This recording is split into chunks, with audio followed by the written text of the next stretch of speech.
Yo, what is up, guys? It's Pedro here, and today the Washington Commanders signed two undrafted free agents in cornerback Nigel Hill and linebacker Bryce Notree. They also released linebacker Jordan K. Not going to try to pronounce it. I always mispronounce it. So we're going to break down, give you guys some information on both of the undrafted free agents that the Washington Commanders, sign, and if they have a chance to make the final roster. So if you guys are new, make sure to subscribe for Washington and NFL content. Super close to 8,000 subscribers.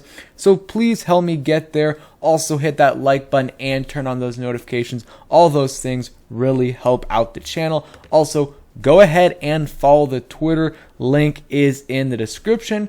Now, let's get right into the video.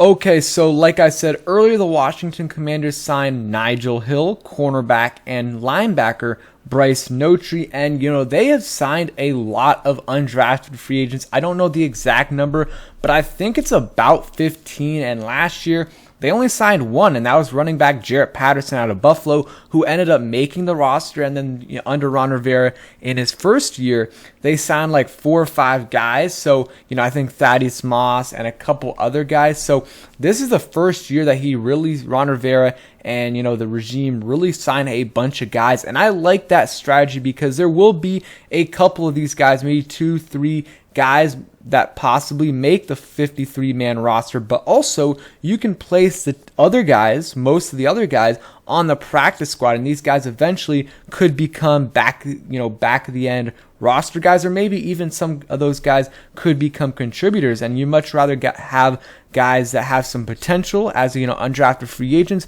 versus like third or fourth year guys on the practice squad that at this point really not going to do much in the NFL. So I like the strategy by them for sure. And someone like Bryce Notree definitely has a chance to make the roster. I mean, Washington's linebackers are very, very weak, and not only do they not have any like great guys. I like Cole Holcomb, he's solid, and then Jamin Davis, we'll see.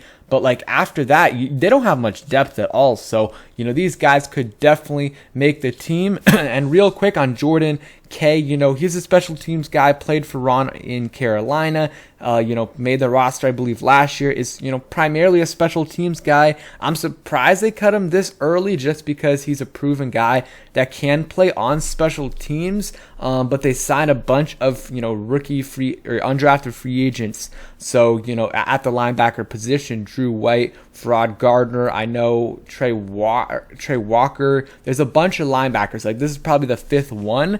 So one of those guys, maybe even 2 of those guys will make the team, and they'll probably be able to play linebacker. So not a big deal at all that we're releasing him, and I'm just a little bit surprised it's now. But I guess it's just that they need, because they were at the limit when they signed both these guys. I think they were at 91, and the most you can have is 90 players. So they had to release one player, and they released Jordan. So totally fine with that for sure. So now let's get into a quick breakdown. Again, these undrafted free agents there's not a lot of information out on these guys, especially the ones that are being signed later. Like some of the guys that are signed on right away, like Carson Strong, Justin Ross a couple of days after that. You have a lot of information on that, but guys like this, it's less and less. But real quick, let's read some information. So Bryce Notree, linebacker out of Southern Illinois, they signed him to a rookie free agent deal, was in camp last weekend, and was scheduled to visit the New Orleans Saints this weekend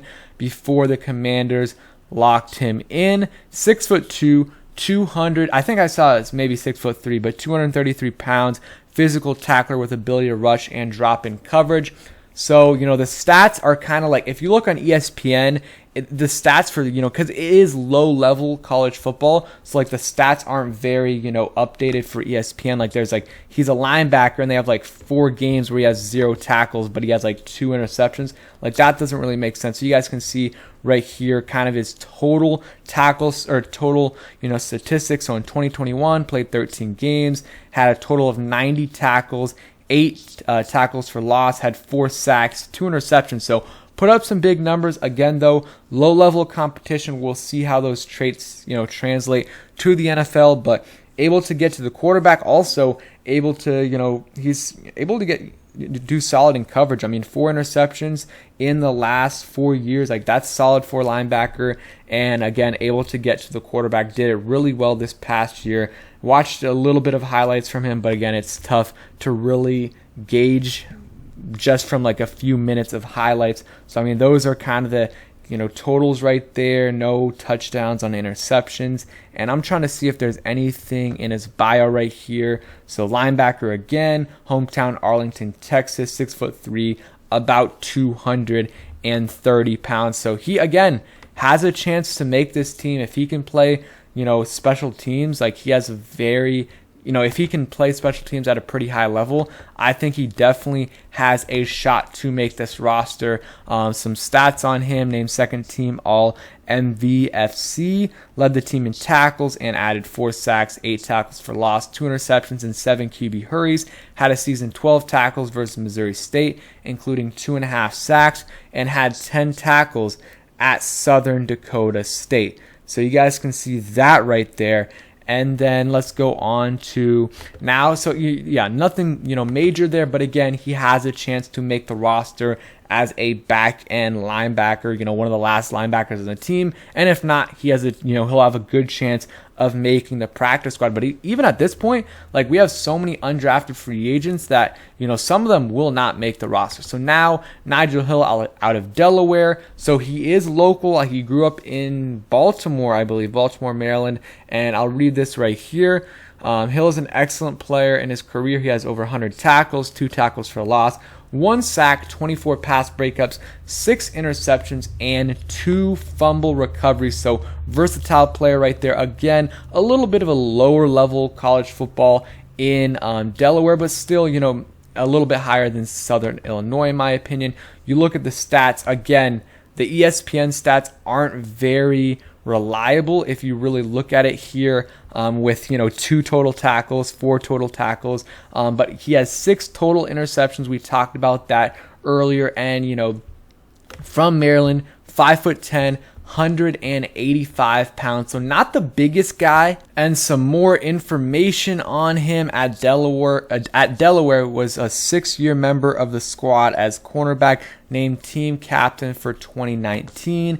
And you guys can see 2021 all CAA second team, appeared and started in all 11 games, finished with 30 tackles, 4 tackles for loss, 1 forced fumble, 1 interception, and 6 pass breakups, but had 6 career interceptions, at Delaware. And I was kind of watching an interview with him, and he well-spoken for sure. And I think he was recruited from 4 different colleges coming out of high school: Toledo, ODU, Delaware, and I forgot Marymount or something like that. But I think again, the cornerback depth isn't great, so he could have a chance to make the roster, but more likely than not, a practice squad guy. Because I mean, if you already look at the corners, like we have 4 corners that we pretty much know will make the roster in Kendall Fuller, William Jackson, Benjamin St. Juste, and then Danny Johnson, and probably Christian Holmes. So 4 to 5 locks.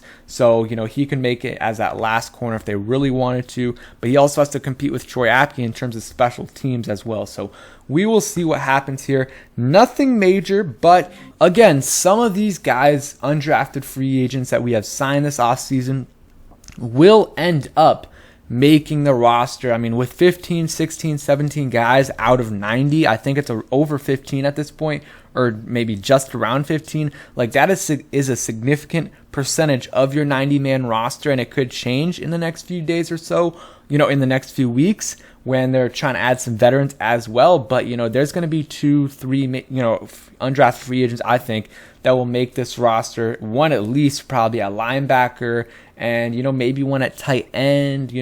We'll see. There's a lot of different spots that are open for these guys, back end of the roster spots. So that is it for today's video. Let me know what you guys think down in the comments below, if you think any of these guys will make the roster. So thank you guys for watching. Hope you guys enjoyed the video. If you did, hit that like button, subscribe if you guys are new, and turn on those notifications so you never miss a video.